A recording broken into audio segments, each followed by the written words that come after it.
Ya Tuhan, bukakanlah telinga kami seperti pujian yang kami naikkan. Dan biarlah kami mendengarkan Injil Tuhan, biarlah kami fokus hormat kepada firman Tuhan, biarlah kami juga boleh belajar dari kebenaran firman Tuhan. Pakailah setiap telinga kami ya Tuhan untuk mendengarkan firman daripada Tuhan.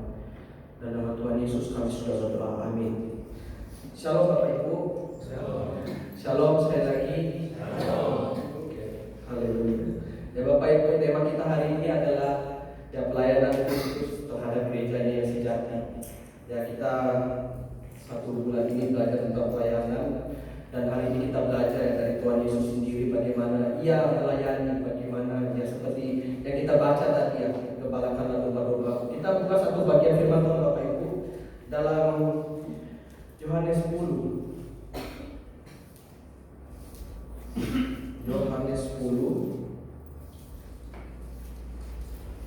ayat 10 sampai 16.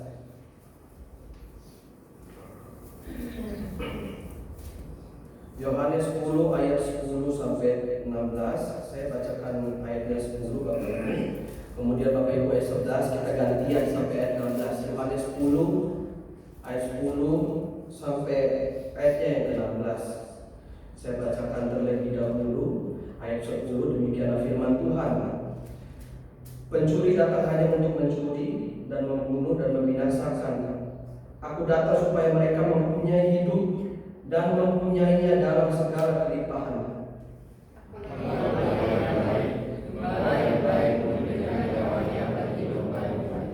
Sedangkan seorang murahan yang bukan gembala dan yang bukan pemilik domba-domba itu sendiri, ketika melihat serigala datang, meninggalkan domba-domba itu lalu lari, sehingga serigala itu menerkam dan mencerai-beraikan domba-domba itu.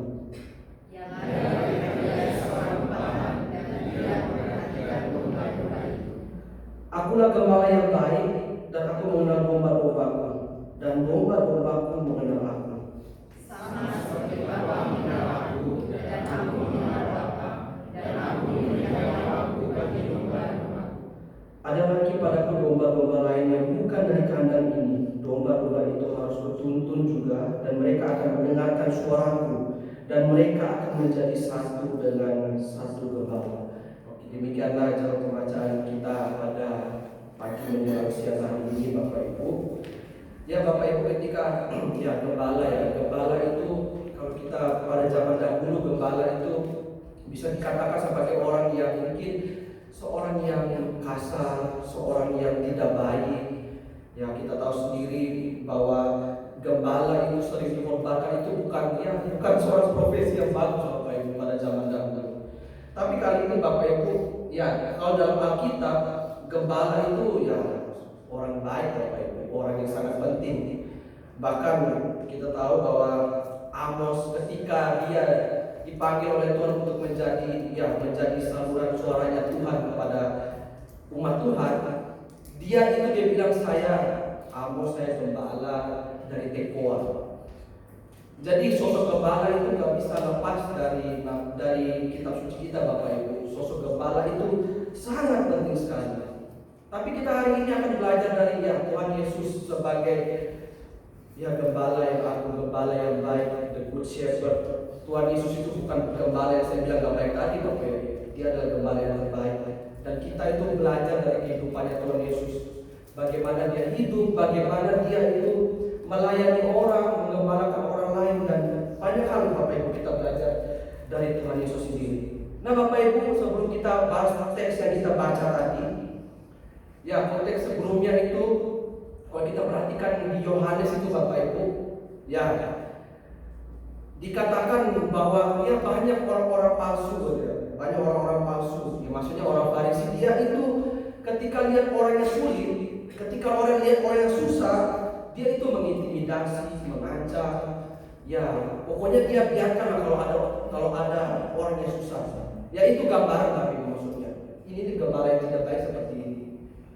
Gambaran sebelumnya itu diperlihatkan, orang-orang seperti ini, orang Farisi itu ada orang ini, dia biarkan saja. Itulah konteks sebelumnya, dan di teks ini Bapak Ibu, Tuhan Yesus mengajarkan, gembala yang baik itu seperti ini. Nah Bapak Ibu, dalam perjalanan hidup kita Kita itu ada panggilan untuk apa sih Bapak Ibu? Menggembalakan diri kita sendiri. Kalau kita nggak bisa kontrol diri kita sendiri, menggembalakan pikiran hati kita, wah itu kacau Bapak Ibu. Tapi ada panggilan yang lain juga Bapak Ibu. Kita itu saling menggembalakan satu sama lain. Saya menggembalakan ini, saya menggembalakan ini. Bukan hanya hamba Tuhan yang menggembalakan ini, tapi sesama jemaat itu menggembalakan Bapak Ibu. Memperhatikan, ya menolong, ya apapun itu Bapak Ibu. Kita saling yang memperhatikan satu sama lain. Nah kita perhatikan teks yang kita baca tadi Bapak Ibu.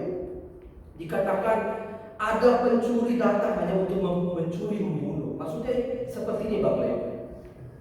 Pada waktu itu dikatakan ada pencuri-pencuri.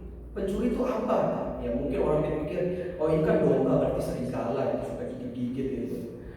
Tapi maksudnya pencuri ini Bapak Ibu, ada orang itu yang rupanya itu seperti gambar mesianis, maksudnya guru-guru palsu Bapak Ibu. Mereka di gembala yang palsu Bapak Ibu. Ada orang-orang yang seperti itu Bapak Ibu. Dan itu dijelaskan di bagian yang kita baca tadi. Ada orang yang mencuri, membunuh, membinasakan dan lain sebagainya. Tapi sebenarnya Bapak Ibu ada pengertian yang lebih mantap menurut saya, lebih bagus. Jadi arti dari kata semua ini adalah menyembelih. Maksudnya kita kan kalau kita sembelih hewan itu kan kita ada keuntungan, kita mau makan kan? Itu kan enak gitu. Maksudnya pencuri atau gembala palsu itu Bapak Ibu, dia itu datang untuk ambil keuntungan. Dan rupanya mungkin seperti gembala, tapi ternyata itu gembala yang palsu. Dan ini yang dikatakan di dalam bagian ini Bapak Ibu. Ternyata ada seorang pencuri. Nanti kita lihat juga ada juga sebutan-sebutan lainnya Bapak Ibu. Tetapi Tuhan Yesus mengkontraskan, ini loh pencuri itu seperti ini. Dia itu menggembalakan domba-domba ini supaya dia ambil untung maksudnya. Tapi kalau Tuhan Yesus berbeda Bapak Ibu.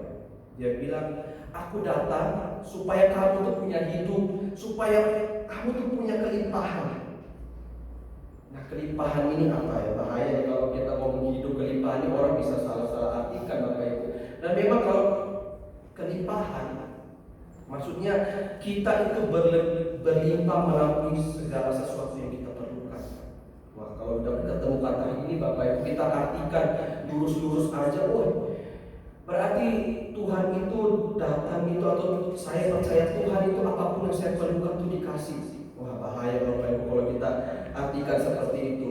Atau dalam kata hidupnya juga Bapak Ibu, saya coba cari kata ini, hidup itu dia arah kemana sih? Memberikan hidup itu ya memberi makan 5.000 orang, menyembuhkan ibunya Petrus dan sebagainya. Kalau kita langsung artikan lurus ini Bapak Ibu, berarti saya ikut Tuhan itu urusan perut saya aman ya. Berarti saya ikut Tuhan itu saya sakit saya sembuh.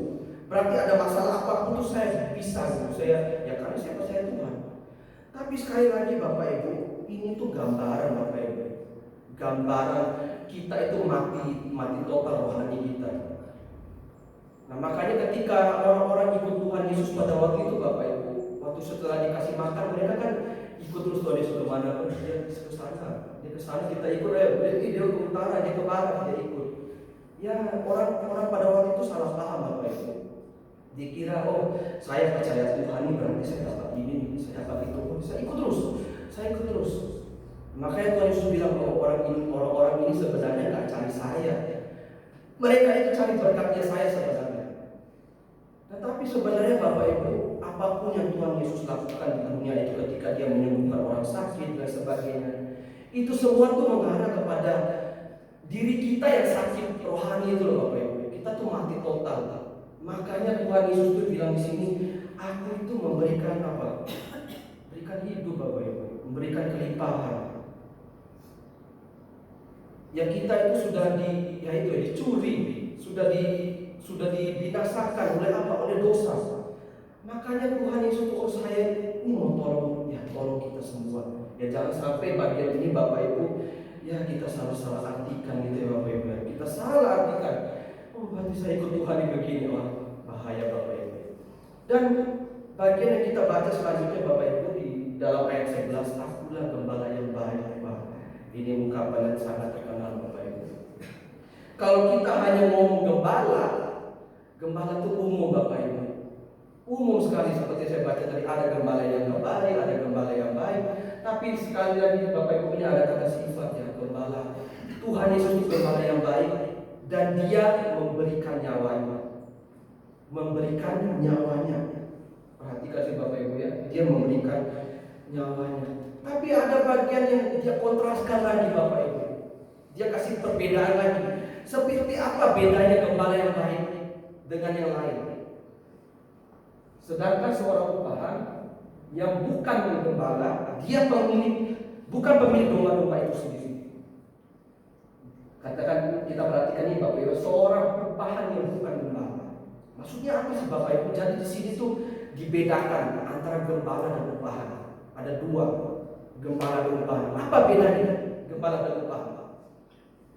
Apa bedanya Bapak Ibu? Ya, upahan itu dia itu baik kalau adanya baik. Dan seorang upahan itu dia lahir dan tidak peduli. Bapak Ibu perhatikan teks yang kita baca tadi. Kalau serigala datang, dia masa bodoh. Saya lari aja, lebih baik saya selamat daripada saya mati juga. Ngapain? Itu seorang upahan Bapak Ibu. Tapi kalau seorang gembala yang baik, dia sebaliknya Bapak Ibu. Gembala yang baik dia bertanggung jawab, dia nggak lari dan dia itu peduli. Dia sangat peduli terhadap domba-dombanya. Dia nggak akan lari. Tapi seorang upahan, wah, dia lari Bapak Ibu. Nah, ketika ngomong gembala dan upahan Bapak Ibu, saya itu lumayan terkejut gitu. Saya kan seorang upahan, jujur aja. Kan saya digaji. Bahkan saya bisa dibilang saya lebih malu daripada misalnya anak muda, Bapak Ibu jadi penentu kan gak dibayar. Tapi kalau sampai seorang yang diupah itu lebih ini Bapak Ibu, wah, saya itu tertampar pada diri saya sendiri. Saya perhatikan di sini Bapak Ibu, seorang gembala dia bertanggung jawab dan upahan dia itu lari. Dan saya perhatikan, saya belajar dari jemaat juga dan banyak belajar dari jemaat. Wah, jemaat lebih ini lebih ini dan lain sebagainya. Ternyata mereka ini orang yang bukan upahan tapi dia memperhatikan gerejanya Bapak Ibu. Dan gambaran ini Bapak Ibu, itu gambaran kita bisa lihat itu dalam 1 Samuel. Maksudnya ceritanya Daud. Ya Daud itu ketika kita tahu ceritanya Daud ya. Pasti kita tahu ceritanya Daud. Ketika Saul itu mau perang, datang Daud. Dia bilang, kamu ngapain di sini? Baru pada rumah kecil dan sebagainya. Dia bilang gini, saya ini adalah seorang gembala. Kalau datang singa dan beruang, saya itu cari-cari, saya lindungi saya punya domba-domba ini. Maksudnya itu gambaran Bapak Ibu. Kehidupan domba itu apa? Tidak pernah tenang. Pasti ada susahnya, pasti banyak masalah, banyak bahaya gitu. Pasti. Saya tanya Bapak Ibu banyak masalah dalam hidupnya. Kalau nggak ada masalah berarti Bapak Ibu ini bukan hidup di dunia gitu, di dunia lain gitu. Kita punya semua masalah Bapak Ibu, saya yakin punya masalah. Tapi ini gambaran juga Bapak Ibu. Berarti kalau dombanya punya masalah, berarti gembalanya juga banyak masalah Bapak Ibu. Iya kan? Orang saya ini punya domba ini, berarti kalau ada masalah domba-dombanya ini ada ancaman. Berarti saya itu punya masalah juga yang harus saya urus di kepala saya ini berbahaya, ada sesuatu. Padahal saya seringkan dalam ibadah rumah tangga Bapak Ibu persekutuan doa itu. Dalam pelayanan itu ada namanya tantangan, ada rintangan. Pasti ada tantangan rintangan. Dan memang tergantung kita menyikapi ketika ada sesuatu itu rintangan atau tantangan. Kalau rintangan pasti saya takut, saya mundur saja. Tapi kalau kita anggap itu tantangan, itu challenge kalau saya ini mau maju apa enggak. Tapi sekali lagi Bapak Ibu, gembala ini menganggap sebuah kesulitan yang dihadapi oleh domba-dombanya itu sebagai tantangan untuk dirinya. Saya mau ambil kesulitan itu enggak, saya mau challenge diri saya enggak. Tapi seorang upahan dia anggap itu rintangan, saya tinggalkan itu karena ini berbahaya. Kemudian pada selanjutnya Bapak Ibu, Kita belajar tentang gembala yang baik tadi. Dia memiliki apa? Rasa memiliki. Rasa memiliki. Maksudnya seperti ini Bapak Ibu. Saya ilustrasikan seperti ini. Saya tuh sebelum sekolah teologi itu nyanyi di kafe Bapak Ibu. Nanti saya dibayar dong. Iya nggak? Iya, dibayar Bapak Ibu yang kerja dimanapun itu pasti dibayar. Dan ketika saya nyanyi di kafe, saya masa bodoh di kafe itu mau banyak orang, mau sedikit orang. Yang penting saya nyanyi. Saya nyanyi dari jam 8 sampai jam 12 nyanyi, kan saya dikasih uang. Tapi seorang pemilik kafe itu Bapak Ibu, kalau nggak ada orang, dia mikirin dong, wih gimana ya cara ini bisa rame? Gimana ya? Kenapa dia berpikir seperti itu Bapak Ibu? Karena ada rasa memiliki. Karena ada rasa memiliki Bapak Ibu. Kalau dia nggak ada rasa memiliki ya biar saja, ya udah nggak apa-apa wis, bantu aja ini apa kafe ini nggak apa-apa ya, saya sih tinggal nyanyi aja, orang saya seorang upahan kok. Nah Bapak Ibu, saya ada yang kesaksian hidup juga. Ini Bapak Ibu tahu tempat ini ya? Tahu tempat ini. Ada tahu ini gereja mana? Ada yang tahu ya? Saya kasih clue-nya. GKT paling timur itu di mana Bapak Ibu? Ya? Di mana? Di mana? Oh, di mana? GKT paling timur itu ada Nusa Tenggara Barat, di tempat saya Bapak Ibu. Di tempat saya yang besar, GKT 5. Dan ini baru direnovasi baru ini. Jadi gereja kami itu Bapak Ibu ya segini aja, udah segini plafon. Tapi di plafon itu Bapak Ibu banyak kali laba. Jadi plafon itu mau jatuh. Jadi kami tuh sibuk membersihkan, maksudnya maaf ya kotoran dekat laba. Tapi Bapak Ibu menariknya di gereja ini bukan satu aja yang gereja sini Bapak Ibu. Tebak ada berapa gereja di sini gereja? Ada 4. Jadi ada yang jam 8 pagi, ada yang jam 10 pagi, ada yang jam 3 sore, dan ada yang jam 7 malam. Dan GKT itu jam 10 pagi yang sama kita di sini kan. Maunya gereja siang-siang.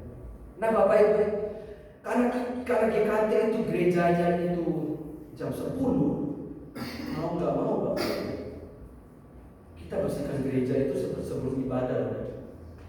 Iya. Ya kotor pasti Bapak Ibu. Tapi yang gereja awal itu ramai yang minta ampun. Tapi satu hal yang saya belajar Bapak Ibu, karena gereja itu sangat mepet ibadahnya, dan kita itu harus bersihkan gereja itu sebelum ibadah itu. Berarti kalau ibadahnya jam 8, jam 7 Bapak Ibu, sudah jam 7, selesainya itu jam 9 lebih. Tapi ada satu orang yang tunggu Bapak Ibu. Asik, kalau dia itu luar biasa sekali.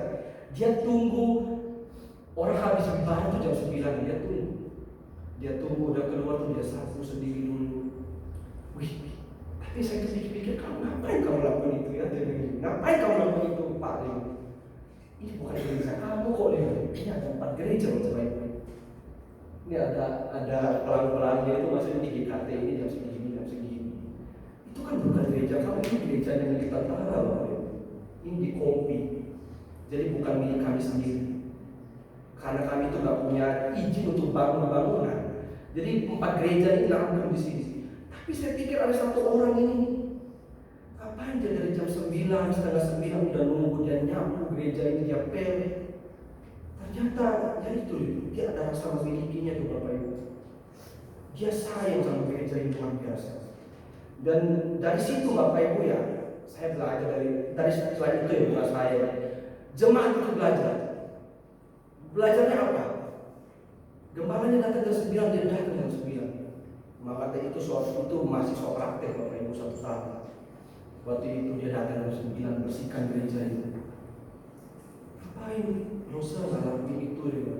Nggak apa-apa ya, siapa mau bersihkan dia ini.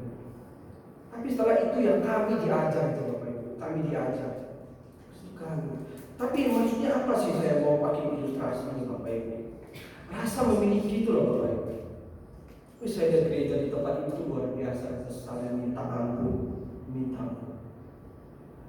Kalau diminta VC sama teman-teman, ini sih gereja kamu, pelayanan kamu dan ini loh gitu. Ngeri ya, ngeri, keren ya, besar ya. Harusnya rasa memiliki kita tuh lebih besar dari jabatan Bapak Ibu. Luar biasa sekali Bapak Ibu.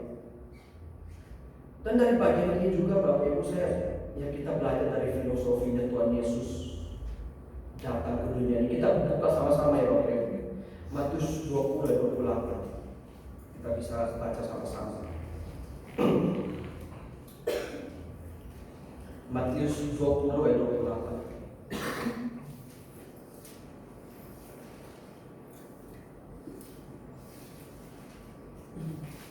Matius 20 ayat yang ke-28. Kita bisa bacakan bersama-sama ya Bapak Ibu ya. 2, 3. Sama seperti manusia datang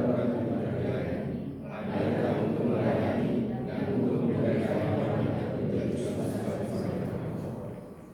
Kalau kita pikir lagi Bapak Ibu, Tuhan Yesus datang ke dunia.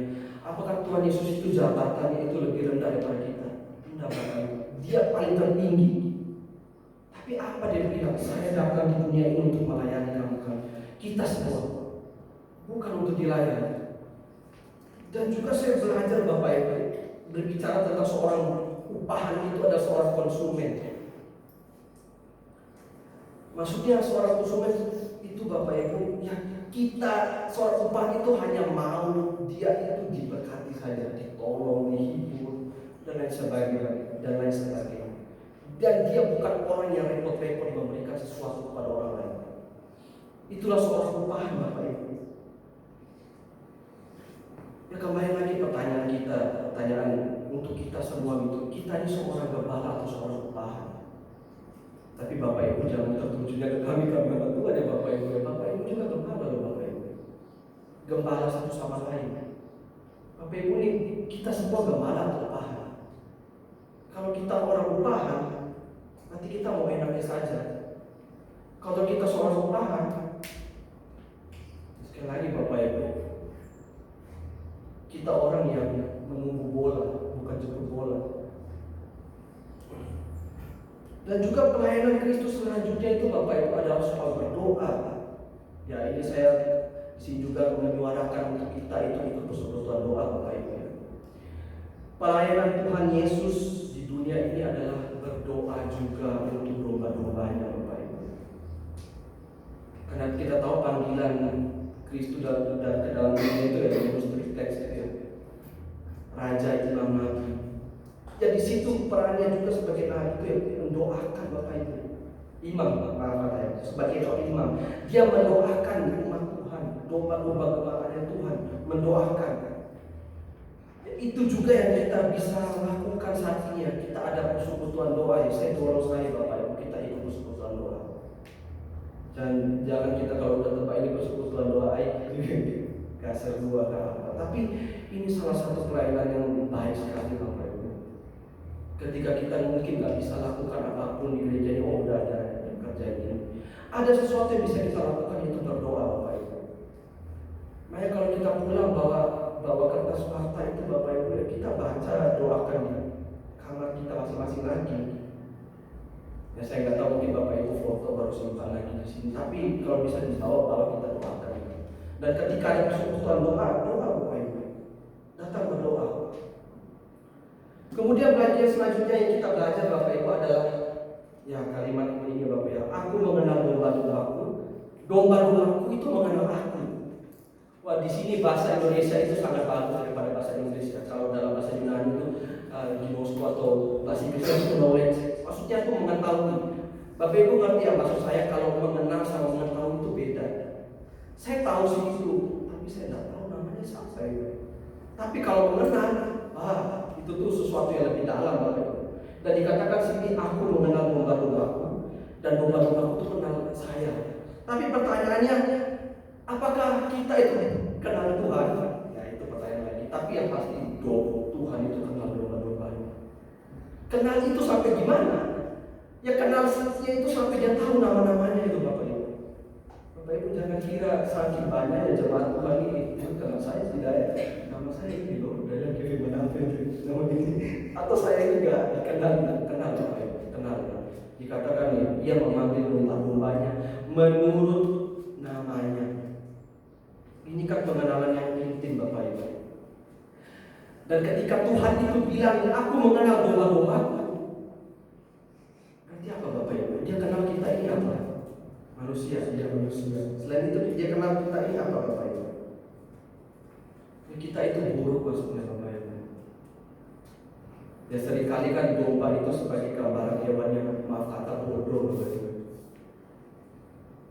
Di situ ada lubang-lubang bor itu jalan lurus, jatuh di situ. Pasti angkat keluar lagi, lari sebentar, jatuh lagi. Ya sebenarnya lebih daripada bodoh Bapak Ibu. Sudah rusak mati. Pengenalan Tuhan itu sampai ini. Tapi perhatikan pengenalan Tuhan terhadap kita yang buruk dan maaf kata bodoh ini Bapak Ibu. Dia mau mengasihi Bapak Ibu. Dia mau memperhatikan. Dia perhatikan kita yang sangat, yang maaf kata kita buruk, saya juga buruk Bapak Ibu. Bukan saya lebih baik. Sama juga, atau kita ini sama. Kita ini berdosa. Dan satu hal lagi yang saya perlu tekankan lagi ya, tentang domba-dombaku mengenal aku itu ya. Ini bagus sekali katanya itu mengenal itu ya berarti belajar, mendengar.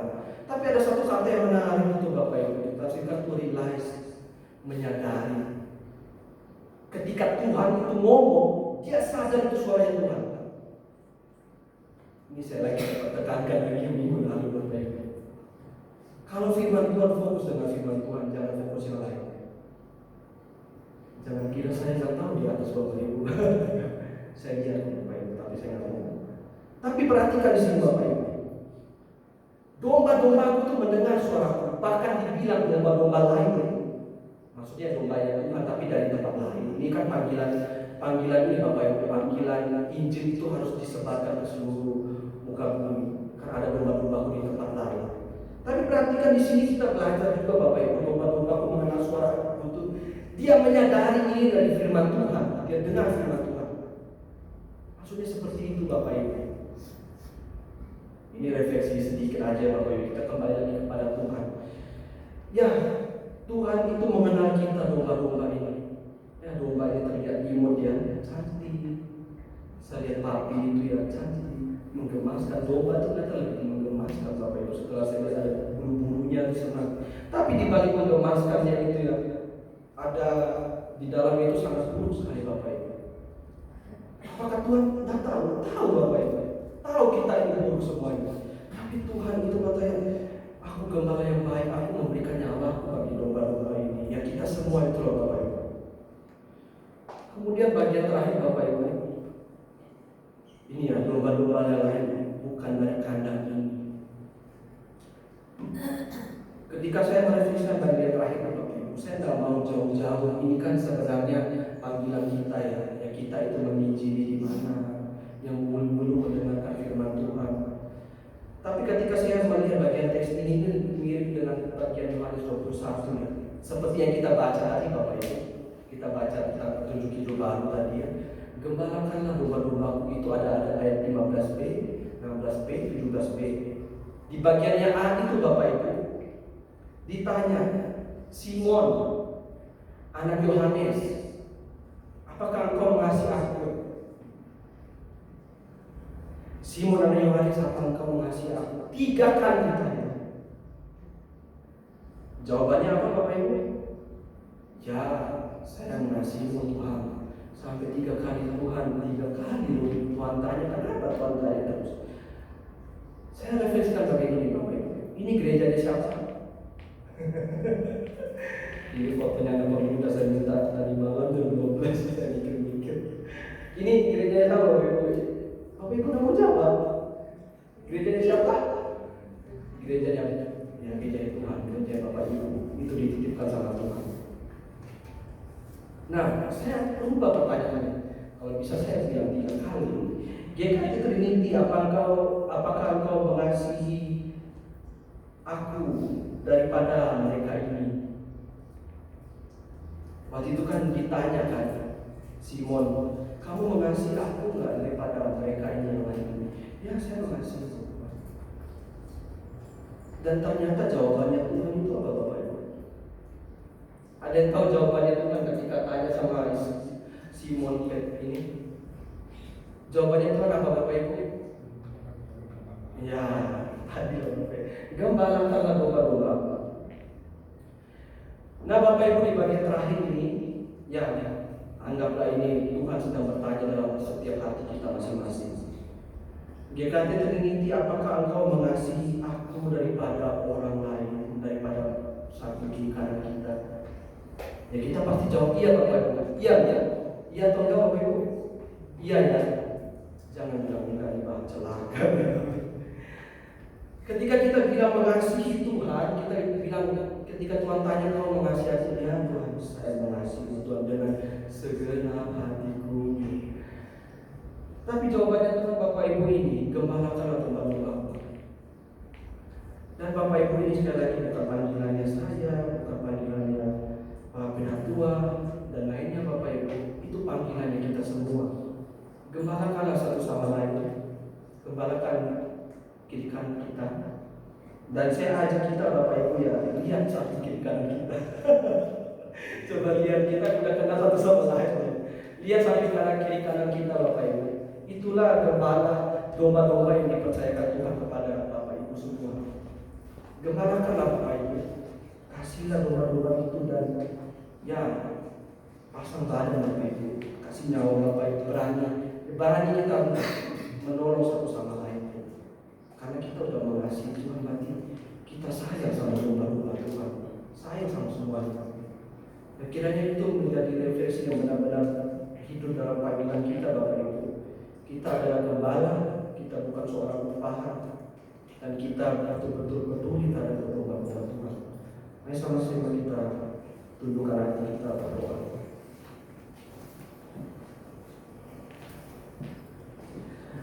Ya Tuhan, kami sekali lagi berterima kasih ya Tuhan, kami mohon ampun. Mungkin apabila dalam perjalanan hidup kami sebagai orang percaya, kami lupa Tuhan bahwa kami diberikan tugas untuk melayani satu sama lain, untuk menolong, untuk mengembalai sesama jemaat Tuhan.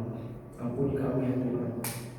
Ya ajarkanlah kami ya Tuhan, ketika kami mengasihi Tuhan, ketika kami mengeluarkan perkataan kami mengasihi-Mu Tuhan, kami disadarkan bahwa kasih terhadap Tuhan itulah kami mengasihi sesama kami ya Tuhan. Kami mengembalai satu sama lain Tuhan. Tolonglah kami ya Tuhan, tolong kami. Roh Kudus tolong pimpin kehidupan kami Tuhan. Dalam nama Putra Yesus Kristus